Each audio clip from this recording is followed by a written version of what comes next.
Welcome to Business Prowess with Rafael and Dr. Andrea. Our show will bring you the best insights, ideas, and inspiration from successful entrepreneurs and CEOs in the business world. Don't miss out on the opportunity to learn from the best and stay ahead of the game. Sifu Rafael is the founder of 5 unique shows.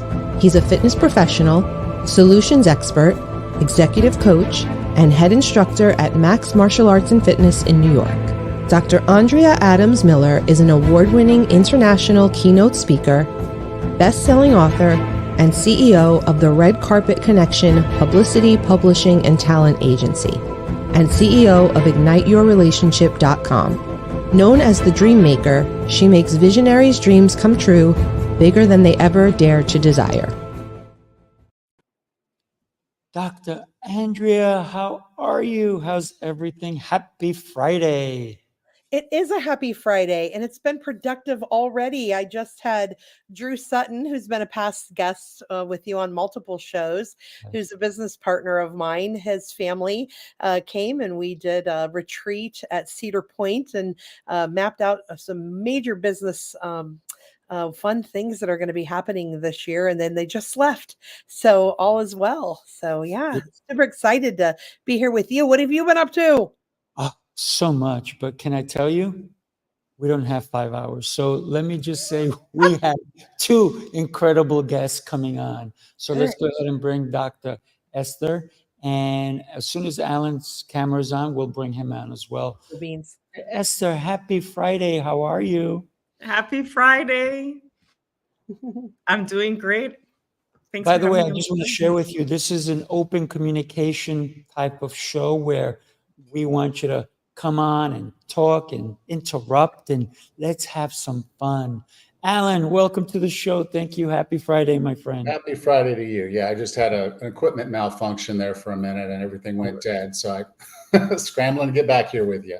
Well, you know, we had problems before. This is a second link that we had to share with you guys. Yeah, let's touch wood or knock wood and make sure that doesn't happen anymore. Yeah, because for some reason we had everything set up and it went away. So, but here we are. Well, think about that in business. How many times do we set everything up and then something happens and it literally goes away? And I'm cracking up too because my light, I was like, why is my light not on? Well, one of the kids used their plug to plug in their cell phone, which I told them to do. But then I'm like, why is my light not working? So, like simple things like, isn't that why we call the, like computer helpline? And they're like, did you turn it on? Well, it's Mike Tyson's quote. Everybody has a plan until they get punched in the mouth. Oh, yes, that's exactly it. Well, we kind of lost Dr. Andrea. She might be plugging something in, so I know she'll be back with us shortly. So I am back. You are back. So we had a different topic that we were going to talk about, and we can definitely talk about that. And I want you guys to bring what you think is important in your life, but for some strange reason, business impact came to my head, and I said, that's what I'm going to call this one once I had to redo it, right? So how does business impact people's lives? I have that question. So I'd love to, you guys, this is open conversation on mic. Don't put your mics on mute unless you have barking dogs, which we love dogs. So, but go for it.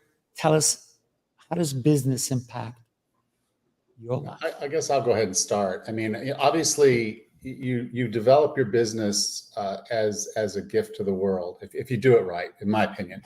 Most of us don't go into business to say, I just want to do this to make money and screw everybody else over. We don't do that typically. It happens, but that's not how most of us get into this. We have a skill, or we have a talent, or we have something of value that we can offer to the world. We have a message, we have a mission. And so if we approach our whole lives and our whole business that way, we're already giving. But beyond that, one of the things I've found from entrepreneurs is that they tend to be the most giving human beings on this planet. And most of us are giving in so many different ways. So the profits that we're making and the things, we're changing other people's lives just with that. We're giving to our communities, we're helping around there. In many cases, we're helping new employees develop skills that are going to be with them for the rest of their lives. And so if we're really mindful of the way we go about our lives and the way we go about our business, the ways you can give back, the ways that you can make an impact, they're limitless. I'm going to jump in for a quick second, but you talked about as an entrepreneur or any business, how we're giving, but a lot of times we forget the most important people we have to give. One is ourselves. Second is our family, because a lot of people are like, I got to take care of my clients, and they forget to have family at home. So we have to remember that when we give, we have to give more than we think about business. We have to give to ourselves first and our family, because you may have an amazing business, but you're going home to an empty home because your family left. Just thought I'd share that. Yeah, and I couldn't agree with Allan more on that we all have like this superpower and we bring our how-to to our business world. At least that's how I approach it every day.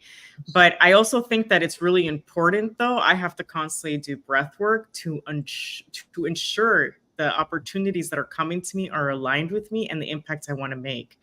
Because, as we grow in our business, more opportunities come, we start collaborating, there's like shiny object syndrome, and it's always reflecting back constantly. Is this how I want to give? Is this aligned with me? Is this aligned with that impact, that long-term legacy I want to leave behind? And I don't think that's talked about enough, right? We always talk about like growing, and we need to grow, we need to scale, we need to have more impact. But I think the right kind of impact matters, right? Because then if not, then either we're stretched thin or we're giving in places where it's not really aligned to our how-to or what we want. Love it. So we have to align, right? Dr. Andrea, you have to unmute. I was talking out loud to myself for a moment, but I don't believe we're live anywhere. I have gone and looked, and we are not showing up anywhere. That is it says you are live on my Facebook. Let me see on yours. It says you are live on your Dr. Andrea Miller Business Impact. So you can see it? Can see. We're just not live on LinkedIn for some reason. That did. Okay, because I was like, I am not seeing us as live, so I wanted to make sure that we were, because I see our old live, but not our new one. So that is so strange. Gotcha. Okay, I see it. My thing is on, but I don't see. Oh, there we're showing up. There must be some delay in the world. There is. Interesting. So I wanted to do that just to make sure, because I thought, well, gosh, I would love to hear what you guys have to say, but I would love for more people to hear what you have to say. We turn that light off. That whole impact thing right there. Yeah. Yeah, there's just like a major difference in that. So, okay, I feel better now that I was like, we have our beautiful guests on, and I want to make sure that you're heard and seen, and you show up in the world completely. So good. All right, continue.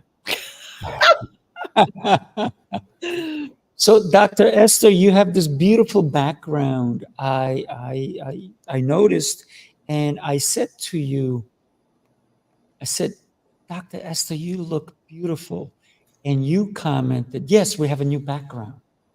And let's not forget, the comment was about you. I love the smile you have. And yes, your background does add to you, but nothing can take away from your beauty. So, and I know you have this amazing and beautiful and handsome husband who I got to meet. And my gosh, no wonder you have that beautiful smile on. You got a powerful team. Thank you. Thank you. So I'm curious. Yes, go for it. All right. So let's think of what has happened here. So we had some situations where, first of all, I am so impressed with you guys. So many people don't realize in the world that when things don't go well, that you still showed up and you try to wait and be patient, and you were still ready, and you just went with the flow to be able to show up and be here.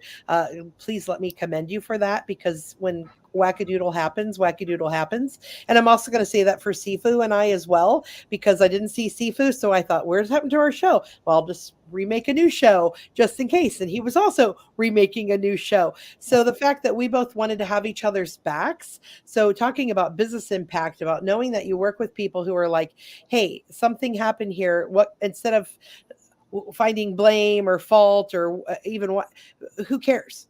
Let's just get it up and get it going, and then we can go back later and figure out if we can figure out what happens. And often with anything, it doesn't have to be just technology. You don't always know, and you don't have the time to go back and find out. Now, obviously, if you're looking for something that's going to happen more than once, then that's a problem. Hopefully this is just a fluky weird thing.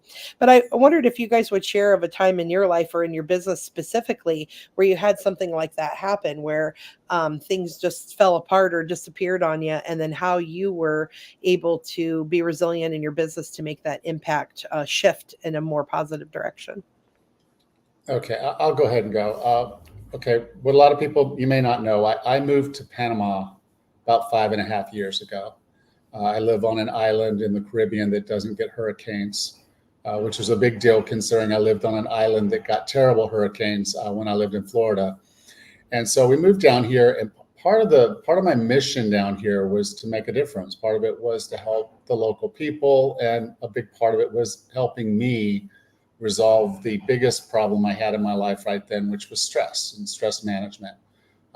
It's harder to be stressed on a tropical island than some other places in the world. So that was a big part of it. So when I came down here, there was a gym.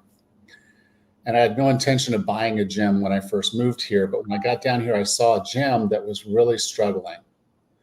They had formed this gym. It was formed by 5 people, and then all of them basically moved away. And so they were managing it remotely, which was basically, in Panama, that means not managing it at all. And so it was falling apart. And if an employee didn't show up, the gym was closed. And so I made an offer to the owner to buy the gym, and I bought the gym. Okay, it was not my intention to own a gym, but I did. I started building it up, and then, as you may know, COVID comes, and down here they shut down hard. So for 11 months, the gym was closed, and I spent time trying to keep it open. At least keep the equipment, keep the location. I even enlarged the location during that period of time because one of my neighbors moved out. So I was able to take over their place. So when we came back, I made sure the gym was even better than it was when we closed down. So it was a bigger investment than I intended to make. But again, I wanted this gym to be here because there was no other gym. This was it. So when we reopened, it went well. We had a really good year. However, our landlord was having a really bad year. They recently they're declaring bankruptcy right now, that company is. So they've had some bad times since then, but they raised my rent. Okay. They raised it 44%. Now that sounds terrible, right? Well, guess what? One month before COVID, they had raised our rent 25%. So from the time before COVID, they raised our rent, and then 13 operating months later, they raised our rent 44%. The math works out that that's a 77% increase in rent over 13 operating months. And if you've ever worked in the gym business, you know that's not something you just pass on to your members.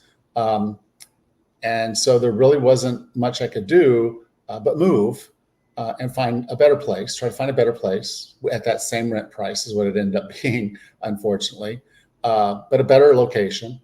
And then 3 other gyms opened within 250 meters of my gym. So it was like the perfect storm, all the prices went up, all the members kind of just, let's check out this new shiny object kind of thing. So we lost a lot of members, and then we also had increases in cost, and I just couldn't financially bear it. And so for me, it was a huge struggle. Like I was in the vortex of something I could not control, something I could not get through. And it was draining me financially because I was having to put my own money in just to keep this place alive. And it was the hardest decision I ever made, was to sit there and just decide I can't. I want there to be a gym that's a Panamanian gym where the locals feel comfortable and can do what they need to do, and it's affordable for them. And I couldn't sustain that. And so I was walking home the day I made the decision to do this, and I started writing when I got home. I'm like, I need to journal this, because if I don't get this out, this will fester and this will hurt me. And so I started writing it all out, what I was feeling, what was going on in my life. It was a letter to myself, effectively. And then at the end of it, I stopped and I said, okay, what did I learn from this? And I wrote out a lesson. Okay. And I wrote that lesson, and I had no intention of doing anything with that, but I decided to go ahead and send it out to my email list. And the outpouring back to me was this incredible amount of love and respect and honor, but then the thank yous that they had forgotten that lesson too, you know? And so it was just an opportunity to let people come back in and see me in a vulnerable state, learning a lesson myself, but offering that up so others could see it too. And so I know that was a long way to say that our biggest failures are often opportunities to learn something about ourselves and to improve, but they can also, if we're willing to be vulnerable, be lessons for others. Wow, thank you for that. That was definitely something that most people don't understand what we go through sometimes. But you definitely made something of it, and you learned and you shared it with other people. Esther, we'd love to get your take on what Dr. Andrea asked as well. Yeah, I mean, I could talk about it on a small scale and a large scale. So I would talk about small, like the adjustment I had to make even just in May. I had a big book reading event at a conference, and I had sent them my headshot, and my headshot was going to match exactly the outfit I was going to wear for the event. Everything set. I was going to arrive an hour earlier to set up my books, to have all the payment thing. As I'm walking out the door, my zipper completely breaks. And I had to immediately, and we were talking about like the things, I said, what am I going to do?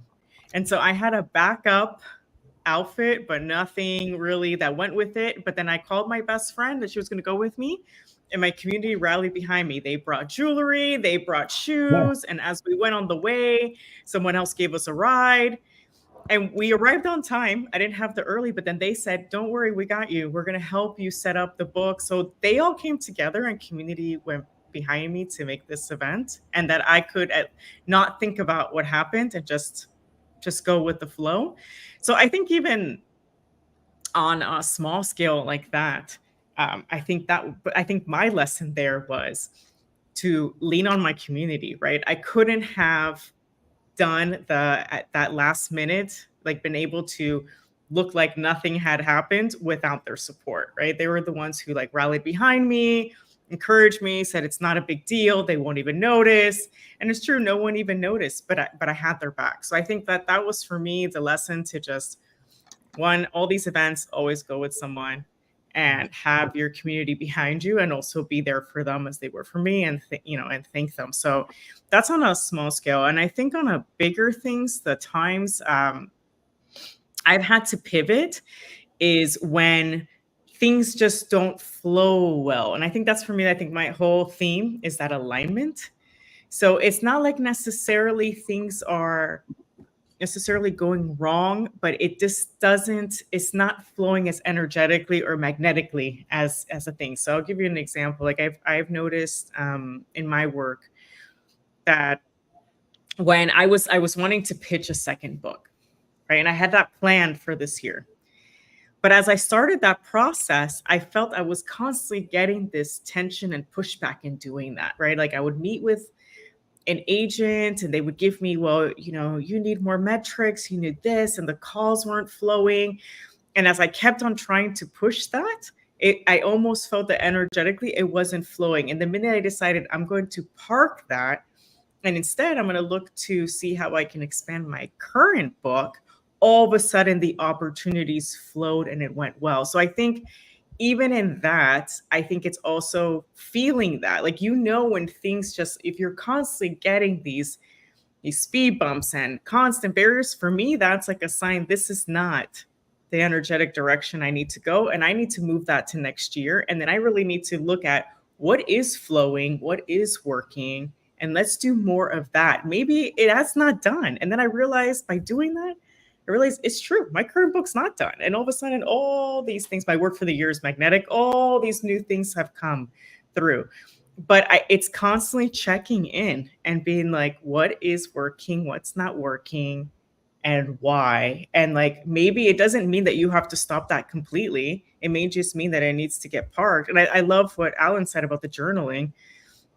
As I do that, I write it down, but I also do a lot of like the breathwork intuition work that I have to think about, right? Like, okay, what is the lesson?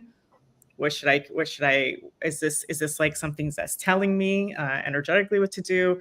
And that's the part of business that I think that, again, I don't think people talk about enough, right? We always talk about these goal setting and steps and things, but there's a lot of inner work that goes along with this, and really feeling the flows, because we're trailblazers. We're a lot of times doing things that hasn't been done, right? And it could be in our circle, in our community. I think I loved Alan's example in that one island, right? So we're constantly testing, and these are new territories and new charters. And so we have to move with that energy, gut, and timing. Very, very poignant. I'm a neuroscientist, Esther. And so for me, that whole idea of inner work and so forth. So like yesterday when we were mapping out and doing all the strategic planning about the things that we're going to do this year, I noticed some things. And so I said, hey, let's do some releases on this and this so that for both of us, so that we can clear that, so that we have the best of intention for what we're doing. That's super important to me, that whole idea. And sometimes we forget about that. You are right, because even though, I do programs and goals with clients, your goals may shift or change if all of a sudden you look at your values and your values aren't what you thought they were before. Now then you need to be rethinking that. Maybe that goal doesn't fit who you are now that you've let go of that negative emotion or a fear or limiting belief. 100%. Sifu, you're smiling. I'm always smiling because I'm alive. When we see things that are not necessarily working for us the way we planned, I think it's important to do what you kind of did, Dr. Esther, and step back and reevaluate what is really actually working. And maybe we thought we were done with it, but we weren't. So we need to evaluate our circumstance, our position. I believe on a daily basis, we need to really, I guess, count our lucky stars. Because at this moment, this is what we have. We're planning for tomorrow, but we don't have those stars yet. They're not in our bucket, right? So let's not let them fall out. Let's cherish what we have, but then definitely don't forget that tomorrow we can acquire more, we can bring more, but we need to keep filling this particular bucket, and maybe tomorrow's stars will help these stars continue to shine. So that's my star analogy. That's why I'm smiling.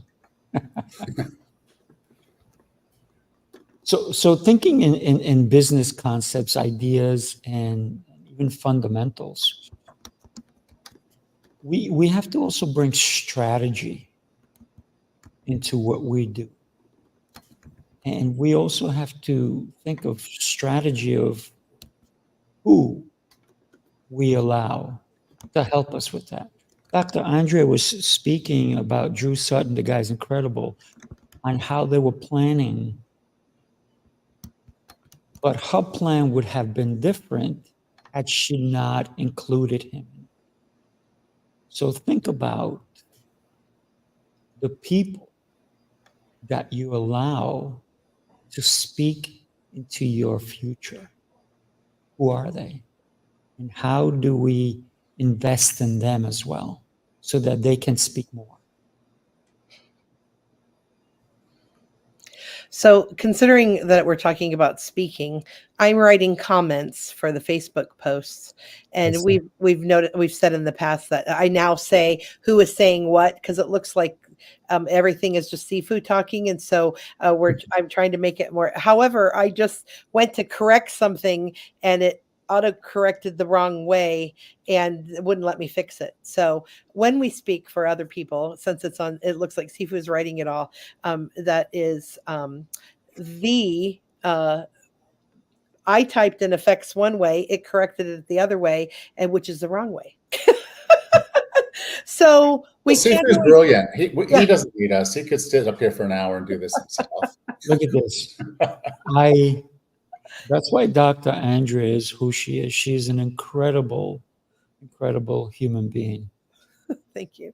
I can't type as fast as her. I can type pretty fast, but she's on there. And when we associate ourselves with someone who makes you shine, she makes me look like something I'm not. I'm just a regular guy who just loves people. That's me. We actually talked about you. We were talking about Sifu and the fact that so there's different, how when you meet people, the part of building the relationships long-term. So my business is really focused on long-term relationships and how we work with people over time, and how those relationships may not be business or JVs at first, or a client or anything, or even a referral, but over time, how you get to know people and get to trust them more, then you start seeing more opportunities. And that's one of the reasons Sifu and I do this more as a conversational bit, because we want to really pull out who you are and get to understand who you are, instead of just being these people who do a show where you only get to shine and you don't get to be real. So we want you to shine by being real. And we were talking about how Sifu's story to us, we've heard different stories, hearing him on stage or how we've talked online. And Drew had mentioned that he had heard part of your story, Sifu, in the past. And then I said, oh, well, did you not hear the story when we were at that one event when he was one of the keynote speakers? And he's like, what? No, I didn't hear that part. And he was also helping us run the event, so he might have been out of the room. And so I was then retelling your story in third person, and then we were like, wow, he said, I didn't realize that too. And hearing all the things that Sifu has overcome, and his resilience, and then his ability to create new. And so Sifu, and you sharing that lovely compliment about me, it's interesting. You don't realize how people talk about you behind your back in such a wonderful way. Well, thank you. Thank you for sharing my story with Drew. Yeah. And so those of you who haven't heard a story, go back and listen to the past shows, and you get to hear all kinds of different things. Allan, what would be something in a story in your past of, maybe when you were a kid, that led this idea of being, fitness over 40 and the business impact of that? Why is that important to you? Well, it's because I lied to myself. When I was a kid, I would see overweight, unhealthy people doing unhealthy things. And I told myself that would never be me. That would never happen to me. I don't understand how they're doing that to themselves. And then when I got busy and working for a corporation and working my way up quickly, I did the same exact things they did. And I got the same exact things they did. I was unhealthy, unfit. I felt terrible. I was in toxic relationships. I was miserable. So it didn't matter that I was a vice president, C-suite in a Fortune 500 company at 39 years old. I was not living my best life. And so I was looking for an answer. Okay, being over at that point, being in my 40s, how do I fix this? And I started looking, and the books that were available were chair yoga and stretching. And I tried the things that 20-year-olds do, but it always just broke me. I never got where I needed to be. And I tried all the different little diets, but none of them stuck. And I didn't have an answer. And I started looking, no books, no podcasts, nobody. and I traveled a lot. So I was like, I can't do a normal coach because I can't be at the gym. I literally was traveling 90%. I'm home one weekend a month. There's no way that's going to work. So I had no answers and a lot of questions. So I got certified. I started doing it for myself. Okay. I would not recommend anyone else go that route today, but that's all I had. And so I did it and got some attention. And then I realized, wait, this stuff still doesn't exist. There's still people following the same path, getting the same results, and that is no results. And so that's why I launched this. Now I still had the full-time job as, C-suite guy. I was still making some money. But I found that helping people do this to correct their health and fitness gave me more fulfillment than writing a really good audit report that helped the company resolve a lot of problems with their controls, or investigating a fraud and prosecuting those things. And so this just gave me more of everything. I liked this guy a lot more. And so when it came down time for, I got laid off, which was kind of the trigger. I had a 5-year plan. And like I said, all plans work until you get punched in the mouth, courtesy of Mike Tyson. But I got punched in the mouth. And so what do? And so it was this pivotal moment in my life. Do I walk away from the money and do something else that might not ever be the same? And I really did some soul searching. And when I went home, I said, okay, honey, I'm on the list for the next round. I've got about 3 more months in this job, and then I get a package. I don't want to go back. I want to do the training. I want to do this. And so I set out some specific goals of things to do, write a book, get our expenses down, all these different things. And over the course of the next 2 years, that's exactly what I did. But again, when I first had this problem, when I got done and I had done some good things for myself, there was still no resources. So I launched the podcast and I started training people. And it made no sense because I was already working 70-hour weeks. Why would you add another 20 hours to a 70-hour week? It was because it really filled me up. It actually gave me more energy than I had to put in.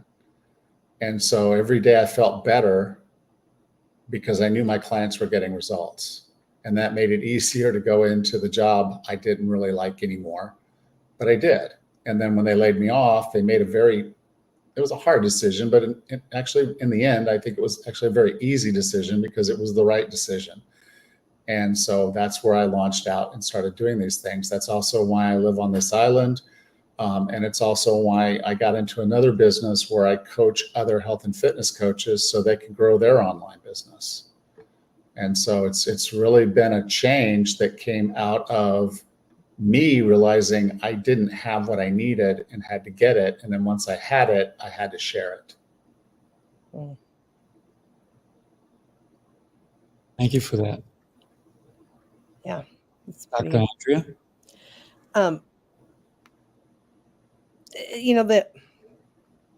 When we realize, when you mentioned that I really enjoyed you, not that I enjoyed hearing you say that you lied to yourself, but that I enjoyed the fact that you were very open and authentic about that, because our minds do believe whatever we say, and we do that both ways. So sometimes we so I'll relate it to health and fitness. So I have really, really good self-esteem, and I am very overweight. I was considered morbidly obese 100 pounds ago. So I'm like, and I'm still that. And yet, and there are times that I'm conscious of my weight. But often, because in my head, I have this self-esteem. So it's kind of funny. I've been talking about that. It's not that I don't want to have not healthy self-esteem, but because I have this because I'm so good at the NLP and telling my brain, like, you're beautiful, you look good, everything's great. Well, I want to believe that. At the same time, I forget to tell myself, oh yeah, like, probably shouldn't eat that. You should get up, you should move, get that yourself, do that yourself, walk, this farther. And there are times that I'm cognizant of it, but I'm not cognizant of it all the time because I have such self-acceptance. And it's so funny that could be that's seen as a negative, that it is actually a negative thing. And you would never consider that to be a negative. I actually disagree. I disagree. It's not a negative thing. I think it's extremely powerful that you can dislink those two things, that you can love yourself and still know you have room to grow.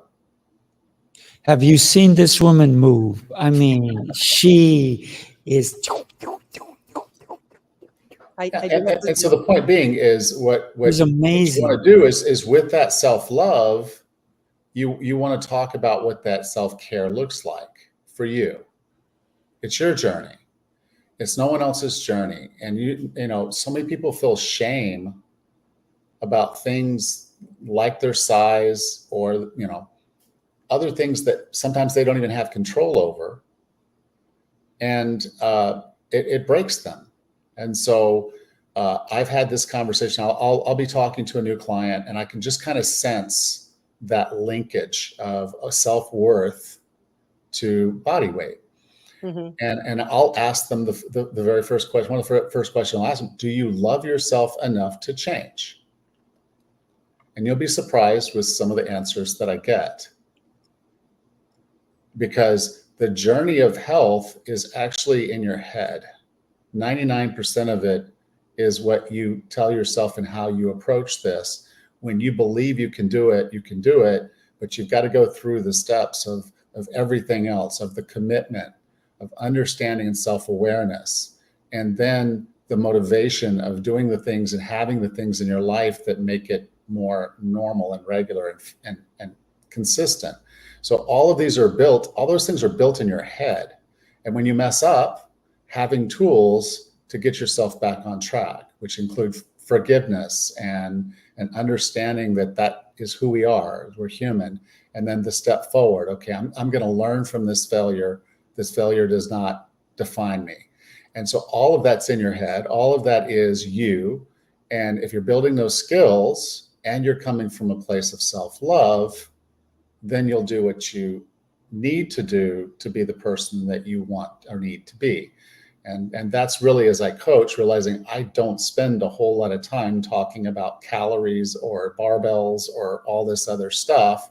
We spend more time talking about why you're doing what you're doing and why you really, really, really want to do something different. Yeah, thank you for sharing that. And it's like hearing you talk, I was laughing in my head because I'm thinking, well, that's the thing is I don't have any guilt or shame or anything because I've released all those. So I'm like, yeah, and to me, I'm like, if I ate something, there is no failure. I just ate it. There was that, and then I ate it, and now it's gone. And so I've not. And so anytime I'm doing anything, because I'm so busy moving on to the next thing, I'm not stopping and reflecting on. And I won't say I'm not doing it because I recently decided, hey, I realize I'm not going to the doctor and stuff. And like, maybe I should do that and like take care of myself and have some other things. And so I am addressing those things, but they're not something that that crosses my mind enough that I've made a value. So I really, so thank you for having that conversation with me openly here, Allan, because I realize that's not a value to me. Like, I'm like, yeah, it'll come up once in a while, but I've not made my health and movement of things a value, so that it becomes, it's not important. So I'm listening to Allan, and I've been in fitness my entire life, and I'm very old-fashioned. And when I saw Dr. Esther sneeze twice, I wanted to say, "God bless you." But I was like being polite to Allan, but it's like I almost said, I was like, oh, I got to hold up, but God bless you. Because when we think about fitness, that little act of sneezing, people take it for granted. Some people never say anything. But to me, that's a sign that you're alive, that you're functioning as a human being. So I think that to me, that speaks fitness, because even though it's just a sneeze, to me, it tells me functioning as a human being, you're alive, and it doesn't matter your shape. So Allan, I got to tell you, your journey is incredible, right? But we're all on different journeys. And Dr. Andrea is on a journey. I sat next to this woman not too long ago, and we shared, with a bunch of other people, we're all eating. And it wasn't that she was sitting next to me. And this is a woman that she calls herself that she's been obese or whatever. The person that sat next to me was probably the most beautiful person that can sit next to me at that moment, because of her heart, of the value that she brought to everyone. And so, do I see her as obese? No. Maybe when I was younger, I was judgmental and I would have seen her that way. But I don't see people that way anymore, because we're all on a different path, a different struggle. And one of the things that I love about Dr. Andrea is that she says, I'm going to eat this cookie. And damn, it was good. Yeah. Because guess what? She's okay with it. And if she's okay with it, then I'm okay with it. Because when I have a candle in my lobby, and when I pass by, I'm like, it smells like chocolate chip cookies. And I have no chocolate chip cookies in my house. And I'm like, I want a chocolate cookie so badly. And I was driving by, and there was a cookie place, and I was like, I'm going to pass by it. And it's not because I wouldn't have bought a chocolate chip cookie, it's because I just chose not to. But I never judge a person for their choices. I stopped judging people when I realized that no one can judge me. I am the only one that can judge me. So we're all on a different path, different journey. And I support Dr. Andrea, whatever journey she wants to be on. If she says, Sifu, I need help with losing weight, I'm the first one to help her. If she says, I need help with this, I'm going to be there, because I saw her heart. I saw the kind of person that she is, and she is willing to help as well. So we're all on a different journey, but let's not forget, it's not the outside that we should be looking at. It's the inside. Thank you. I totally agree. And I appreciate that. Again, yes, you define you. And that's the core of all of this. As we start thinking about our entrepreneurial journey, our lives, all of it, we have to define ourselves. My journey was a little different because I had a daughter, and my daughter was becoming me in my 20s at that point, where I was like, I will never be this. Okay. And I looked at my daughter and I realized something terrible was happening to our relationship. I was becoming a spectator in her life and not a participant. So a big trigger for me to make the commitment to change was that I realized I was not who I needed to be to have the right relationship with her. When I take it down to the core, it was about self-respect and her respect, which were the two things at that point in time that meant the most to me. Absolutely. Okay? So if you want to do a change, it's got to come from that same level of emotion. And if you're currently serving and living your life with the passion and things that you need, then the change isn't necessary at this point. Absolutely. At some point that might change. Grandchildren or getting older or other things happening could very well be the trigger where you decide, yes, I'm going to commit to change and make a change. But if you're going to get a cookie, make it a good one. Absolutely. If you're going to have a beer, make it a good one.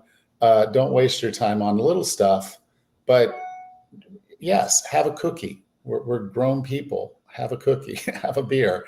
But I would love, Allan, I would love to get Dr. Esther's idea and concepts on everything that we've been talking about, because she brings a different point of view, even though it may be similar to ours. But I would love to get your take on everything we've been talking about. I know we're basically, our show's basically done, but I want to give you that chance to come and share your thoughts and ideas with us. You have about 2 to 3 minutes, and then we're going to wrap the show. Yeah, no problem. No, this has been a great conversation. I mean, it even had me reflect on my own journey. So I'll quickly give like 30 seconds on that. But I loved your comment on that. You said that it's about your inside, because I remember at my fittest, like I was like the fittest, like 5 years ago, I was probably the most anxious, and I needed, you know what I mean? It didn't match. And that's, you know, so it's really important that everything has to go together, right? The holistic, the inside and outside. So I love your comments on that. It had me reflect on myself as well.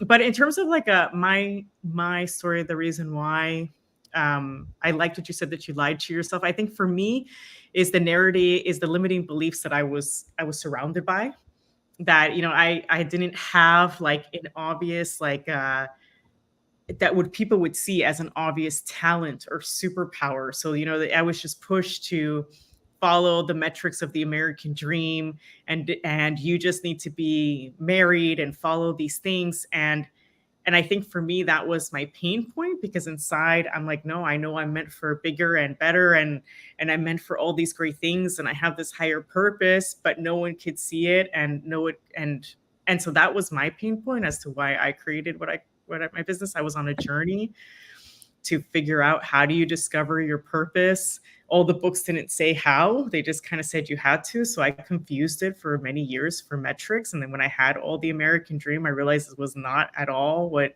was in alignment with me, and that it wasn't at all my superpower or anything I wanted to build. And in making that, and then I realized also that I had been helping, and I think that came along with all these narratives, right? The stories we've been sharing. I had been helping people discover it for themselves their whole lives, and I hadn't even noticed, right? I had been blind. So that's why for me, my dedication is like my work. It's like I work with all ages, and my business is surrounded around people around my age group, but I also do a lot of volunteer work with kids. And a lot of that, and I go to schools and universities and high schools and even elementary schools, because I think at that age is when it's really important for someone to tell you that you have a superpower and that everyone has it, and help them unpack it and realize their how to do solutions is their superpower, right? And it's something that's unique to theirs, and that with that, they have limitless potential. And so having someone tell you that, even that age, even if later on, right, they'll have to do that work on a deeper scale, just having someone believe in them. I know that's what I needed. And I know that when I first started getting those narratives of people doing that is when I got the confidence to then build and create what I have today. And so that's my reasoning. That's my why, and that's my story. And then, I mean, the only thing I'll add is that, I talk a lot more about this in my book, but I mean, I had a lot of ups and downs, right? Like, I mean, the cost of not believing that is heavy, right? So some people, like, I tried to take my own life. And then for other people, it could be also having a slow death. It could be joining gangs, joining terrorism groups. There's a lot of cost in not doing this work. So I just wanted to add there that that's also what moves me, and I've already seen it in my testimonials that people have told me, I thought about killing myself, or I thought I wasn't important, or you changed my life and now I'm living in alignment, right? So even as we do our work, right, as we start transforming lives, that fuels us even more. So I want to leave that message that you have a superpower, you can create whatever you want with it, and you can pivot to whatever you want, because you've had that since you were a kid, and build anything you want to build, because you're limitless. Lovely. Excellent.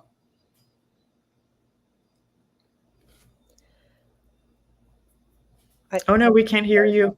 Yeah, you're muted. Yeah, it won't let me. I didn't realize I just told you all how to make $500 million, but I'm sorry, I was muted. I read your lips. so I got it. You got it. So what I said is actually, Dr. Andrea, it's been a great show. Would you mind wrapping it up for us? And I want to wish everybody an amazing and happy Friday. So Dr. Andrea. Yeah.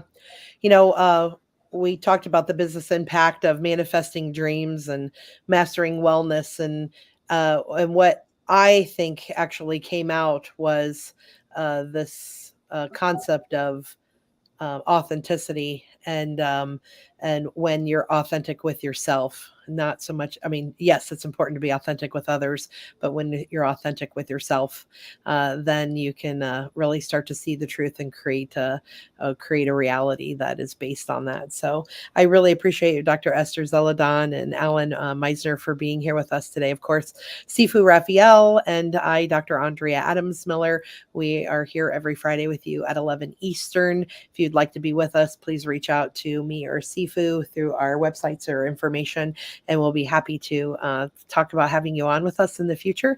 And we appreciate your love, and please share these for the replay so that other people can hear the conversations and join them in their head themselves and really open up their lives. Thank you so much for being with us here on Business Prowess. Have a great day, everybody. Take care. Thank you. Nice meeting all of you.